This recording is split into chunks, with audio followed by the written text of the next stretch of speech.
Little tips on Facebook and Twitter, because I think it's good and relevant to make sure we're not ignoring those. So following competitors is very key. Again, you could see what they're doing, you could see who their customers are, you can see who's following them, you could see what kind of content for them works, because people might find this kind of underhand, but I think knowing what your competitors are doing is very important. Sorry, is it also good practice to let them know that you're also watching? If they're publicly sharing content, you can consume it. Doesn't matter. You don't say, hello, I'm your competitor. You can if you want, but it's out there, right? No, but don't you leave a footprint behind? You can do, but it's fine. I've replied to their stuff. If they put something out that I think is useful, I've learned something. There is no harm in making yourself known, but you don't have to. I guess the question is, because I've got two Facebook accounts, I've got a business one and my private one. Do you follow the competitor under your private one or your business one? I tend to do it under the personal one, but that's just me. Again, there's no hard and fast rule. They're putting stuff out there. Yeah. I've seen people export competitors' followers. There are tools out there. Google. So if you know there's a certain amount of people following people, you can do that. It's a slightly underhand, but I've known people do that though, and the competitor had purchased all their followers. Yeah. And it just failed. It's a bit sneaky. But it's interesting, if exactly. But if you're in and you're commenting and you're doing stuff, then I don't see any harm with that one. I've swiped this from a guy called Vincent Dignan, who's got a great story. He worked in Kingston Argos and was unemployed for a while, and then has become this kind of social media madman who likes to do crazy stuff. So I swiped this from him. So it's weird. He used to live in my hometown, and he's now in LA and semi-retired at 27, which is mad. But he wears these crazy cat pajamas when he does a presentation. So if you ever catch him, see him, he's completely mad. This is how to show up on the Facebook newsfeed. And of course, they always tweak and change, but typically this is a good way to do it. Your post has to be interesting. And not to you personally, it has to be interesting to your potential customers, which is why it's good to look at what's relevant to your competitors. What are your competitors putting out? And crucially, how many likes, how many followers, how many comments they're getting, and that will give you a flavor. Okay? The post performance against other posts, again, it's more likely to be higher up the newsfeed if it's doing well. Creator, okay? They will look at the past posts you've done and see how relevant those are. So if you're creating regular content, it's more likely to push you up. I will say it's important as well. A lot of people do links. Here's a video, I'll do a YouTube link, or here's something, it's a link to Twitter. Facebook doesn't like that, because it likes original content. So it's better to post a native picture and a native video rather than links that go externally, because Facebook says, well, I don't want to push my traffic away from Facebook. I want to keep it inside. So if you want your post to do better, post the original content. Type. Photos really work well. There's a friend of mine who, whenever he posts a message, and it's normally a good morning or a motivational messages, he takes a selfie because it's original photo. It's original content that Facebook has never seen before, so therefore it will make it more relevant. So even though it's a text post, it just makes it more interesting and more people will see it. And recency, in other words, how recently have you posted it? So if you're creating regular content that's interesting, that has original content, then it's more likely to be seen on Facebook. Too many people will say, oh, I like that, or I'll grab that picture and I'll repost it and recycle it. It's fun and interesting, but for your business, it's far better for you to take a picture of what you're doing, or a selfie, or I've had a good day, and a few comments, rather than anything else. Also, that early interaction, the first hour or so, you get interaction, and Facebook says, oh, that's interesting, we'll show it to more people. So yeah, there's that initial spike, but and if you're in commenting, then it can be quite interesting. Yeah, reactions and the comments are more powerful than the like. Yes, They're weighted emotional ones as well. Yeah. So anything you put on these social media, you lose control of straight away, don't you? So Technically, yeah. there's no such things as breaching copyright, etc. Yeah. You put it on Facebook, they own it, but you know the impact to you is you're getting noticed by your potential customers, so it's worth it. That's something you will. You still own your likeness, obviously. There was a story, wasn't there, a few years ago, a family on holiday in Czechoslovakia saw a family photo on the side of a bus, their own family photo, and it was because some company had taken the image from Facebook, some agency had sold it to the bus company. That's shocking. And the subsequent lawsuit said no, they owned their own likenesses because it was their basis. So selfies, you own that because that's you. Yeah. But anything else, you know, if we just took a photo in this room, then that would be owned elsewhere. But yeah, you still own your own likeness, so no one else can. I would hope so. Nobody's taken my face. A few little tips on Twitter. Engagement is extremely important. So in other words, replies and talking to people. Again, if we go back to the point of actually interacting with people, again, it's not about just pushing out your content, actually talking, going to where your customers are, using the right hashtags, finding the right people, engaging in discussions can be a lot more powerful. A tool called Social Bro is very good because you can search by age, demographic, gender, job title, things like that. You can actually gain a critical list of people you might want to talk to, which is very, very interesting. Tweet a lot. If you're on Twitter, again, grabbing your phone and snapping a few pictures and throwing it on Twitter is a very good way to actually get a lot more relevance in terms of what you're doing. It doesn't take long. I like this one. Retweet compliments to manage your brand. Advocacy of your business that doesn't come from you is extremely powerful. So if people are saying good job or I've used this service, it's amazing.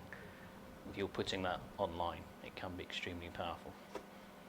A lot of brands who put video testimonials of their business on their webpage, you're more likely to trust them because it's someone external from the business. You're not saying I'm brilliant. The customer of yours has said I've used this service, they are fantastic. That's very powerful in terms of being relevant. We've been trading on both Amazon and eBay platforms for a long time. So we have, fortunately, a very, very high level of feedback. Most important, well over 100,000. Sorry, over 50,000. Is it better to keep those within the eBay and Amazon platform? Is that the sort of feedback you use? I think feedback's feedback. Do you think feedback about our service or our product is more strong? It doesn't matter. I think any kind of comment that's come from someone who's not within the business, from outside the business, has value. And when people see that, no matter which platform you put it on, that's relevant. Doesn't mean that every day you're saying, look, all these people think I'm fantastic. But from time to time, you could say, look, here's some of the comments or some of the videos or some of the things that people have said about our service or our business or our products, and that's powerful.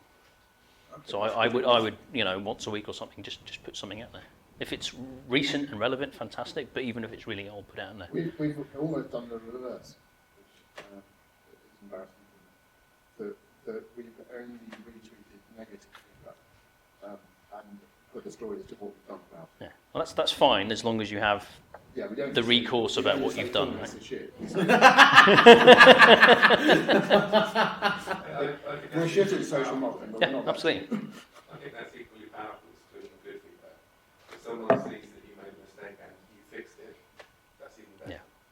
Yeah. The recourse bit is the important bit. Sorry to talk about it. Because we get so much positive feedback, not bragging.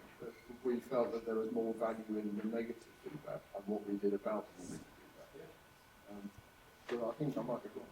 No, I think there's a balance to be had, but I think actually showing the negative and how you fix it is equally powerful as any good stuff. The balance is perfect because if all you're doing is throwing out negative comments about your business, what does that give a perception of someone? Again, if all you're doing is we're brilliant, we're amazing, what does that show about your business? Again, if you're showing a balanced opinion, but also when things have gone wrong, I have fixed them, then that's that human element, and that's where it becomes very powerful. Yeah, you could retweet it as in, this is what we've done as a result of negative feedback. We've actually improved our processes. This is it, and this was the original. That makes a good story, right? Yeah. And I think it's reasonable to retweet it when the customer's been asked. No. I tend to shy away when the customer's being, because some customers like to be annoying and just like to troll. That's probably not worth. Do you mind if I ask? Yeah. Okay, so we call a customer lying, basically, saying that they hadn't received the license, and proof that it had been delivered, absolutely 100%, right down to the signature of the customer taking the delivery, and more importantly, a photograph of them taking the delivery, that they accepted was that they still filed a claim against us, and actually devoted negative feedback. So we didn't treat that one, because our response to that customer was to take us forward. I think when it gets to that kind of level, then you want to keep it in the courts and not. Well, the reason I asked the question is unfortunately, that does happen. And if I was a crook, a thief, and was looking for a company to target, I wouldn't target us, because that's what we do. That's our process. Yeah, absolutely. But I think, having that balance, I think, is important. But again, if if someone's trying to troll or be annoying, then it's probably not. They're going to be negative about you, no matter how hard you try and fix or prove or do whatever. So you can be honest and you can be very, we have delivered, we've provided proof, whatever. But publicly is probably not the best place to air it. If it's a genuine comment where you've made a mistake and you've rectified, the customer's happy, then that's the kind of thing you want. I think also with the trail, there's more sort of you give them that platform and Yeah. they're going to come back. So taking yourself away from that. Like a red rag to a bull, isn't it, really? You don't want to give... Yeah. They've always famously said don't feed the trolls, but I think a lot of us work with like the 3 strikes rule. If what they've posted is inaccurate or uneducated or ignorant, then we work on the 3 strikes rule, that we will reply to it and correct the information. But actually what you said is incorrect, this is the actual. If they come back again with another question, great, reply to that. If they keep going 3 or more times, you just don't entertain them anymore. Unfortunately, given the world's a big place, you will find a portion are trolls, and you just got to, block or ignore. Don't forget, there are mentally unstable people available. On demand, 24 hours a day. Most of them working until next. So, don't think everybody's calm and rational, sober in their right mind, or, You can explain what something called 16 Galileo I was going to say that you've got a product or service where you are dealing with the general public en masse. Yes, Is probably the hardest it is. market. Absolutely. So you'll never satisfy people. Absolutely. You can't. Purely statistics, you can't. So you've got to be rational and manage stuff as You don't as wanna best you can. concentrate Yeah. on the saboteurs. No. Just deal with it. Yeah. And take it personally. No, it's not you, it's them. And there's a famous cartoon, I've mentioned it before, I'm sure I'll mention it in future, and it's always, I've got it printed up and it's on my notice board. There's a speech bubble, a man's hunched over his computer and the speech bubble says, "Are you coming to bed, dear?" And his speech bubble says, "No, there's someone wrong on the internet." Respect it. That's true. Final few tips. Be inspired by social networks. That doesn't mean you need to be on them. Be aware of them. Sometimes they're fun, but it doesn't mean you need to be everywhere at once. Things can and will change very quickly. As we get different ages and demographics, things will change. What was MySpace and Friendster and whatever that were where we had to be won't be in 5 years' time. So Facebook may well end up going down that route. It may not. Listen is probably one of the most important things you need to do online, which a lot of people don't. Respond and engage. Engagement and talk and conversation is where a lot of the value in terms of what you are doing online will actually add more to your business than anything else. Schedule your content. Is what I'm a big advocate of, is not sitting online every single day. If you're paid to do that, fantastic, but you are running a business. You are not running social media. It is very easy to get sucked into social media where you think, I have to be online, available, responding 24/7. I'd recommend you schedule your content, and I would recommend you maybe schedule 10-15 minutes a couple of times a week to go in and respond and engage. Because if you're literally, if you have that reputation where I've got a notification and I will immediately respond, people will expect that in your business. and I'll expect that you're just waiting for them to immediately respond. It's fine to wait. It's almost fine to say, I will respond within 24 hours or whatever, but we have to be very aware that the immediacy of social media can almost create that immediacy where people think, I will immediately respond, and don't ever fall into that trap. And last point, instead of having someone who does marketing, I think marketing is changing. I think everyone in your business needs to be a marketeer. I think everyone needs to be a brand amplifier of what you're doing in your business. If your staff are happy and able to go on their social media and talk positively about your business, that gains critical people talking about you. So I like businesses who'll go out and say, do you know what, you can use Twitter, you can use Facebook, and you can talk about your workday because we have nothing to hide. And instead of having, your dedicated people doing it, everybody should do it. That creates a level playing field, and if you have a happy business, then people talking about how good their workday was and how positive and good things that happen, I think that creates a good impression of what goes on in your business, and I think that's a good thing. Cool, I'm done. Fantastic. Ladies and gentlemen. We've got some time for some questions, some Q&A. Social media, how are you using it in your business? We've also got Mr. Jackson here. We can corral him answering maybe. But question about social media. What would you say would be probably the best social media, or a mix of the best social media, if you're looking to specifically target businesses, so small businesses themselves, what would you suggest would be one of the best social medias? The platform. Yeah.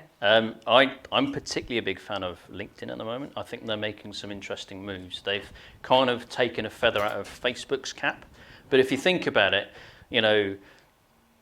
LinkedIn is where people do business. It's better to have business conversations on a platform where people expect that.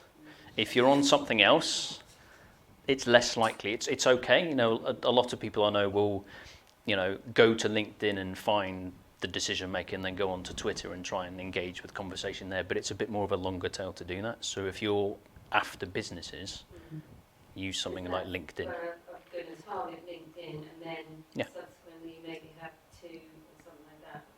Bearing in mind, spend time on social media to back up. So the good thing about social media is you can batch your content, but you can also do things where if you make a video, then post that to multiple areas. Yeah. Also think about targeting. So make a list of, let's say I want to work with these 100 businesses because these 100 businesses exhibit all of the minimum customer requirements that I need. They've got this many people, they're located, all of that. Then go onto your social platforms and make a specific point of engaging with the decision makers that are talking and responding, because those are the ones that you can strike up a conversation with easily. It's not the ones that are on there because you've got to be on social media, haven't posted for 5 years. You're going to find it very hard to reach them. So quite quickly you might make a list of 100, 200 businesses, but you reduce it down to, wow, I'm getting massive response from these 20 businesses. Let's explore these conversations. Something I quite like to do is because LinkedIn is such a massive database now, like Stuart was saying, you can find a lot of businesses or the people that work for them on LinkedIn. So everyone posts like an online CV, I work here, and everyone is so fond of putting their job title on there. What I like to do is not necessarily find the decision makers, I find their receptionists or their secretaries. That's fun. And then I look for them on Twitter. Because Twitter is an easier place to start a conversation with someone you don't know than it is through the business. And I go for the secretaries or the receptionists because they manage the diaries of the decision makers. So it's easier to then get 10 minutes, 20 minutes with the decision maker face to face if you've already got the conversation going with the receptionist. No, I agree with that. I always think receptionists They're the gatekeepers, as it They were. are the gatekeepers. They're really good. Fantastic. Thank you. Great tip. Really good. Fabulous Thank tip. you. Wonderful. Any other questions?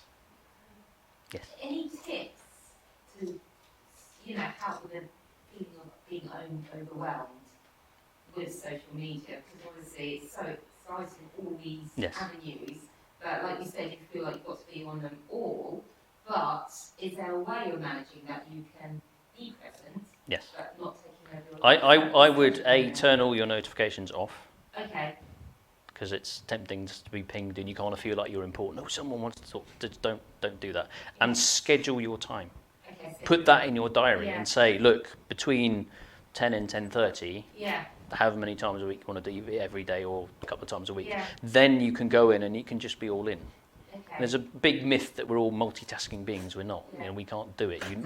If you're getting distracted, you're not focusing on your job. Exactly. You need to say, I will schedule and I'll do nothing but that between these times. So you don't have to be overwhelmed. Do you know what? I'm working on this tomorrow. Yeah. Doesn't matter how many notifications you get, they're all off. You won't know. Okay. And then focus on the time, and people will get used to it. They'll know you are available online between this time and this time. You can even put it in your profile. I will, on wherever, I will go Yeah. online between 10:30 and 11, 3 times a week. Do people follow more if they know you're more consistent, like you tend to post at certain Yeah, times? I mean, being consistent online means sitting there with a glass of wine on a Sunday, just Yeah. creating your content for the week. Yeah. You don't have to physically be online, and that's the myth. So a lot of people who you see posting regular content have just scheduled it out. Yeah. So again, you don't have to get online and be creative and just do it in your time. And as you go online, you're in the evening, you're surfing. If you find an article or a picture or something relevant, just store it, chuck it in a folder somewhere, Yeah. so that when you're in your little half an hour little window, I'll just grab that, I'll post that out, I'll grab that. If you go back to the Sizzling Summer of Social Media Success, when we started, Emma did a content strategy piece. There's a great talk about that. But that has to underpin everything you're doing, because then you're building, rather than just randomly posting a grab bag of ideas. That's where the overwhelm comes from, Yeah. where Yeah. you're just thinking, "Ugh," whereas if you're more strategic about it, Yeah. then it doesn't become so overwhelming, it becomes more exciting, and then you're looking forward to doing it rather than, good grief, Exactly. I've got all this content and it's great. Well, you don't. Yeah. You can search, you can share other stuff as well, Yeah. but just be more careful and more purposeful about it. And another tip, this is more of a sort of business strategy tip, to get your to-do list to be a to-done list, take every single task and schedule it in your diary. Literally schedule an appointment for yourself that between this time and this time I'm going to go and do that. And then what you'll find is it will take a couple of weeks to start taking effect, but then suddenly when the phone rings or when you get a ping or when you get an interruption, you'll be like, I'm sorry, I can't take that. So that then brings up, well, I need somebody to answer the phone for me. Great, because that then puts an air gap between you and people just interrupting your time. And the world will interrupt you if you give it every opportunity. Oh, 100%. Yeah. Yeah. Simon, you didn't talk about yourself at all at the beginning. I didn't, did I? I've had a weird and wonderful work history. So I started off in telecoms, where I spent 10 years designing and building air traffic control systems and weird and wonderful electronics. I moved into fintech, so I was working on high-speed trading systems, and I did that for 15 years, where I ended up managing something like 170 developers over 6 continents. That was stressful and mad, but also fun in a way, because it was an arms race between the competitors. You just get phone calls 3 o'clock in the morning when things broke, because traders like to trade constantly, and you have to fix it now. But 10 years ago, I thought, do you know what? I didn't like the 17, 18-hour days or the phone calls at 3 o'clock in the morning. I'll have a startup, which was probably the most counterproductive thing I should have done. So I did that. I built a startup. I sold it to an investment bank. What did the startup do? It was fintech, oddly enough. AI and fintech. That was fun. Mad roller coaster. I got into social media, so I put on a Snapchat conference a few years ago. We had 2,000 people turn up, which was completely mad. I was interviewed for BBC Radio 4, RTE. I don't know. It was all a bit of a blur. Sometimes they take a life. Doing an event was completely mad. We flew in like 40 people from worldwide. We hired out an event space, and we had a party afterwards, but it was completely crazy. So it was fun. So I kind of straddle both the social media plus the business world. So I kind of divide my time between helping on social, but I also help people build their businesses. And the real thing is creating that momentum and strategy in your business. Taking what I've learned in fintech, which is crazy and relentless. I think you can add some other energy into your business, and I certainly would advocate 17-hour days and phone calls at 3 o'clock in the morning, because I think burnout is a very real and relevant thing. But I think there's a way to run your business smarter and better than actually working yourself to the bone, because it's a law of diminishing returns. So, we all talked about scheduling things in your diary. I would highly recommend that you schedule downtime and thinking time in your diary. There's a really good book I'm reading called Deep Work at the moment, and it's good.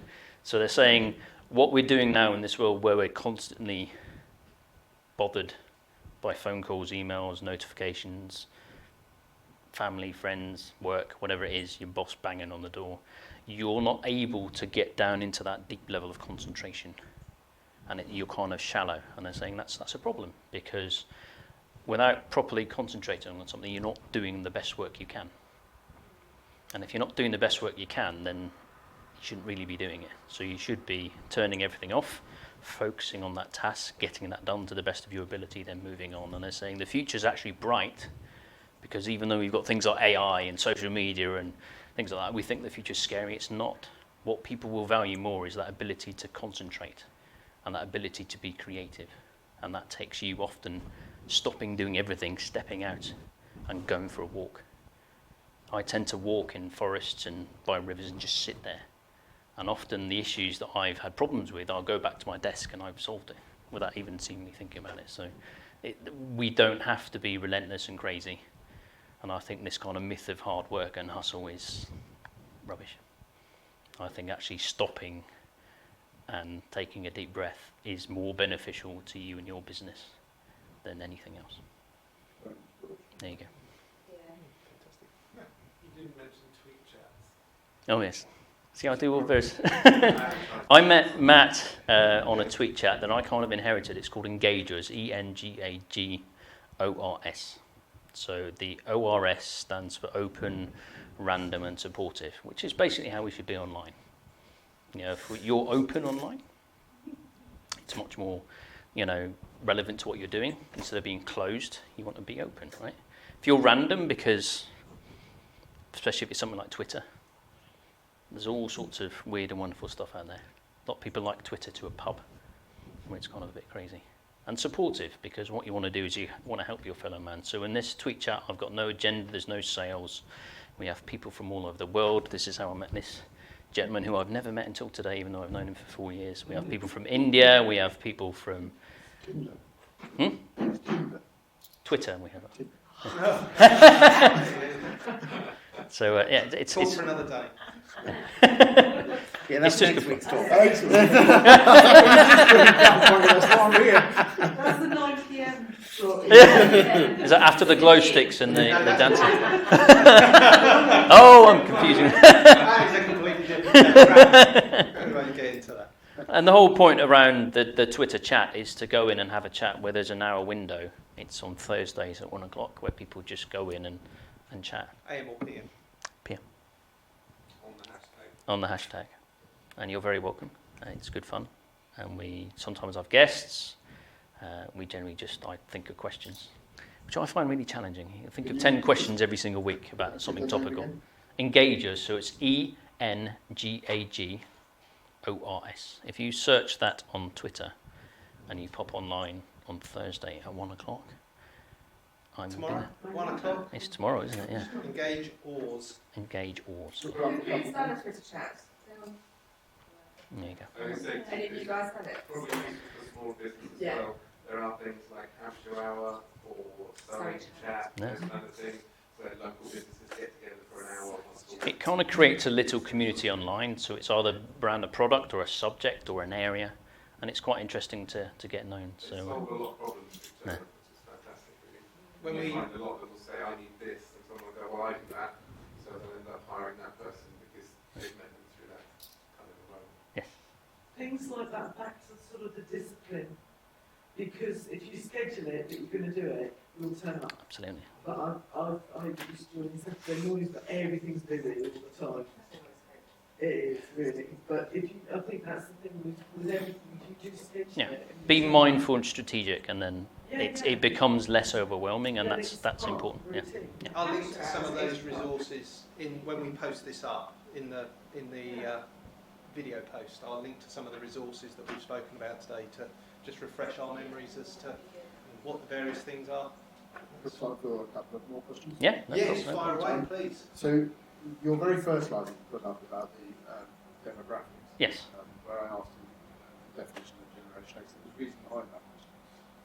That is, we've spent quite a lot of time this year looking at the age group and where people live that are bought, but then bought again. Because anybody can buy them something once. The value customers for us are those that come back. Absolutely. This is off the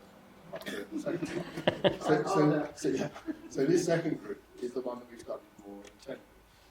And interestingly, we thought our demographic would be that middle group. But actually, the people that come back and buy things on a repeated basis are the older ones, the baby boomers. So my question is about a social media platform that is specifically targeted at that age group. And it's been suggested that I should look at Mumsnet and those sorts, I'm not sure if you call Mumsnet a social platform, but those kind of groups Sure. that are offshoots. Mumsnet is not a great example, but I'm wondering what advice you can give. Yeah, I mean, the trick about finding your customers or your tribe or whatever it is figuring out where they are online. You know, Okay, if we're saying Snapchat, then it's below 25. If it's baby boomers you're after, it's not going to be relevant. Where in your So- opinion are we going to find that? Facebook has billions of people on it. Yeah. They will most likely be there. In fact, if we look at the stats for the baby boomers, the most popular one they use is Facebook. Okay, So that's what we thought. So my second question, I've got three, is it worth, in your opinion, spending money on boosts within Facebook? Because we've done a lot of posting on Facebook Yep. over the last year. Those posts that we boosted have generated a huge amount of likes and but not conversions. Yeah. Whereas the ones that we don't boost, we get fewer likes but more conversions. yeah, it's hard to know because it depends on your business and the type of content you're boosting. The critical thing that I would say is focus on good quality content Rather than boosting. Boosting can help, but if it's good content, the boost will work better. If it's not good content, then you're almost wasting your money. So focus on how can I create good content, and instead of the likes, you need to focus on, as Matt said before, it's the comments. If you're creating comments and people are discussing it, that's way more powerful than someone just hitting the thumbs up. I have this, but I was waiting until you've got comments and then boost. As if you've already got organic activity going on. My general strategy is don't make money for Facebook, make money for yourself. So no, I never. No, boosting seems to be a bit, from anything I've sort of researched and looked at, is kind of not the best practice. No. Basically you're just handing Facebook more money for not really anything. And I did say that I had three questions. Can I ask on your first one, you said Mumsnet. So are your demographics then female baby boomers? Sorry, I use Mumsnet as a bad example actually. So we kind of identified this baby boomer market of repeat purchases that have come back more than some of them on a ongoing basis. So they're obviously liking what we do, but we don't know how to reach them. So they're both male and female. The average age is over 40, and they tend to live in the north. So you don't know whether it's more female split? It's a very even split. Okay, interesting. When you mentioned Mumsnet, my first instinct was, well, if it's female, Pinterest. Because Pinterest has a massive amount of female users, and they make the most sales of any platform by doing that. But if you're more of an even split, then yes, it is probably So Probably our art Facebook. and craft section of our business is very much on the same whatever they use. Third question? Am I allowed three? Yes. We get to you in a minute. It's a kind of more general one. I don't know if you, in the room, people have been aware of what happened with EasyJet this week. There was a post at the weekend, somebody was on an EasyJet flight, of a lady sitting on a chair that had no backs in the chair.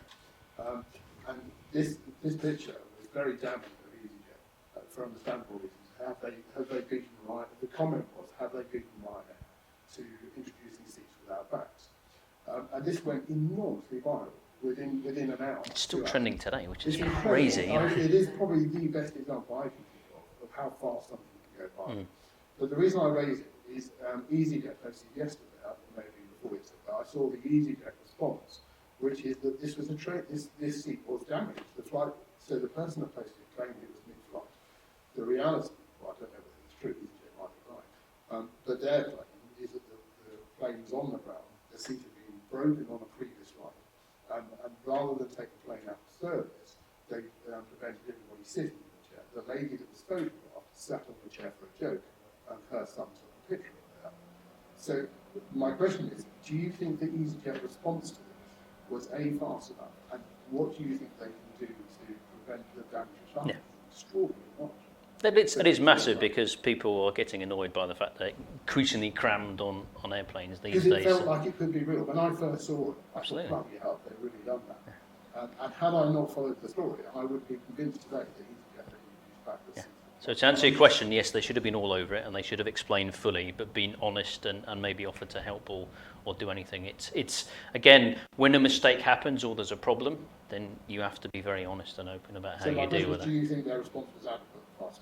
It wasn't fast. Sometimes the too big a company, doesn't have that human feel, and the people that are on the ground don't have the wherewithal to respond that quickly. It has to go up the chain. It has to. Yeah. All of the people need to agree that this is our response and this is how we do it. And by that point, it's so It's out gone. of your I control. don't know if you saw the comments on the original poster. Within an hour, Sky, BBC, Daily Mail online, I mean, all contacted the original poster. That's the exciting thing about social media, but also the negative thing. Things can just blow up really quickly. So as a company, instead of having some social media who has no power or clout to do anything, you have to have a different response and a way of dealing with these things. So, but that's, But on the plus side, they did the right thing. They did respond. If you remember, I think a few years ago there was a baggage handler strike for British Airways, and their entire Facebook page was flooded with comments about where's my bag, where's this, that, and the other. They took the decision to switch the wall off, so no one could comment. And obviously that's the worst possible Absolutely. thing you can do, because it just shows you don't care. So yeah, EasyJet did the right thing, not fast enough. But again, because of their processes to do. Again, I always find it difficult when you go into a business that is a big established business, and they have processes in place for how to do social media. So if someone writes this, someone else adds a picture, then it goes to someone else for proofreading, then it goes to someone else at one level to sign it off, then it goes up the chain to go with that. Yeah, well, it's not that it's staged, it's just that actually it's not very spontaneous. And again, we talked about Snapchat, we talked about Instagram being Insta, so it's instant. And if it's taking you that long to produce a piece of content in the first place, you've missed the boat. That's why people like doing business with small businesses. Absolutely. well, you're talking to the owner, the decision maker, and it's much more immediate. So you can actually stand out and theoretically do better. We've got no airline. Dave, we must get to the time is 2 minutes to 12. I've got 5 questions. You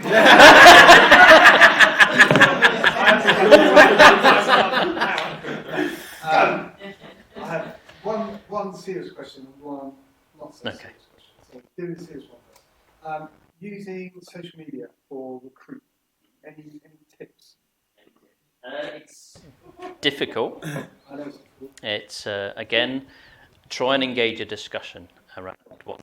If you're looking for someone particular, I find it's better to almost ask for help. Does anyone know anyone who could recommend someone? I've actually done quite a lot of recruitment through a service called Reddit, which is actually really good for Reddit. REDDIT. So what they do is they have interest areas based on pretty much any subject you can think of. And because it's, if you think Twitter's like everyone and everything and it's a mad, crazy Don't pub. get sucked into the Reddit black hole. No. It's too late for me, I'm afraid. You'll go on Reddit and something will go, oh, click. 5 hours later you'll go, why was I even... I used to I can guarantee I won't be on there 5 hours later. No. Right, now, So again, yes, you can, but it's almost. I almost like the recruitment through people you know. Do you know someone who can do that? And social can help kind of boost that a bit, but it's these social networks tricky. don't have like pages or areas for Facebook's trying to do it, but I personally wouldn't even go there. So Speak to Sarah, she's the resident. What do you think of recruitment consultants then? I've had some good relationships with them. Absolutely. Was that the right answer? But you you could do a post, as Simon says, and show the empty chair and, waiting for the right person, da-da-da-da-da. If it's something that engages discussion or interest, then absolutely, but it's tricky.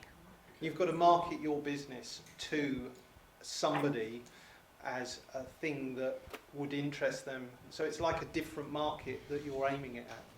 Anyway, you're joking. A lead generation Facebook ad is good for a brief. Yeah. Oh, what's that? A lead generation Facebook ad. Right, and then of course, probably the most famous tweeter in the world, Mr. Trump. Yes. Do you actually think he is actually tweeting that, or has he got a number of staff doing it? Well, he will have a number of staff, Trained but and shaved monkey. Well, in fact, he's got several of them.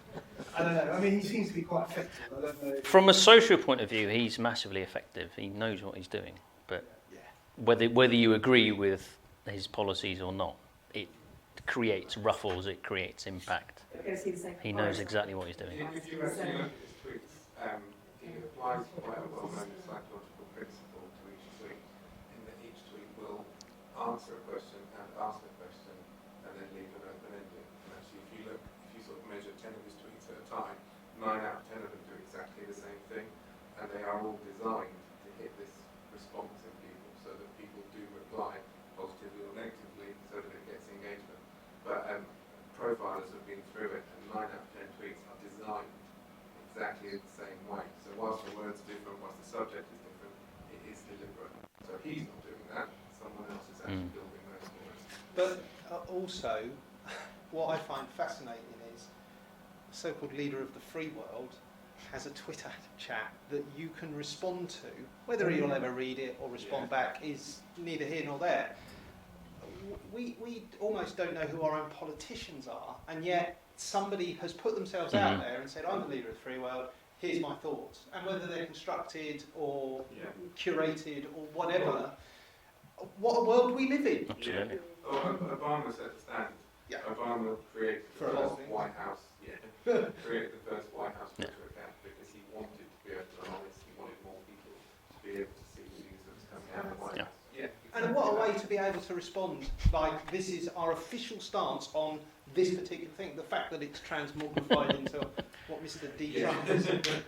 I'm afraid... Can I just say one thing? Oh, one thing, And and then, then... right.